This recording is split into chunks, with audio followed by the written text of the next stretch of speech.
महात्मा बुद्ध प्रवचन सभा में आकर मौन बैठ गए।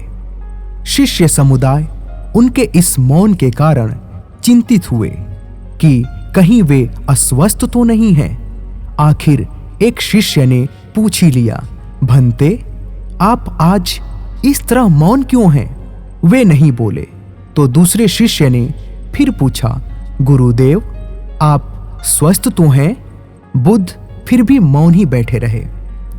इतने में बाहर से एक व्यक्ति ने जोर से पूछा, आज आपने मुझे धर्म सभा में आने की अनुमति क्यों नहीं दी? बुद्ध ने कोई उत्तर नहीं दिया और आंखें बंद कर ध्यान मग्न हो गए। वह बाहर खड़ा व्यक्ति और जोर से बोला, मुझे धर्म सभा में क्यों नहीं आने दिया जा रहा है? धर्म सभा में बैठे बुद्ध के शिष्यों में से एक ने उसका समर्थन करते हुए कहा, भंते, उसे धर्म सभा में आने की अनुमति प्रदान कीजिए। महात्मा बुद्ध ने आंखें खोली और बोले, नहीं, उसे अनुमति नहीं दी जा सकती है क्योंकि वह अछूत है। अछूत? मगर क्यों? सारे शिष्य सुनकर आश्चर्य में पड़ गए कि भंते, यह छुआछूत कब से मानने लग गए? महात्मा बुद्ध ने शिष्य समुदाय के मन के भाव को ताड़ते हुए कहा, हां, वह अछूत है। वह आज अपनी पत्नी से लड़कर आया है। क्रोध से जीवन की शांति भंग होती है।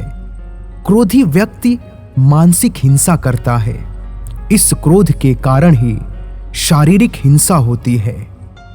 क्रोध करने वाला अछूत होता है क्योंकि उसकी विचार तरंगे दूसरों को भी प्रभावित करती है। उसे आज धर्म सभा से बाहर ही रहना चाहिए। उसे वहां खड़े रहकर पश्चाताप की अग्नि में तपकर शुद्ध होना चाहिए। शिष्यगण समझ गए कि छुआछूत क्या है और अछूत कौन है।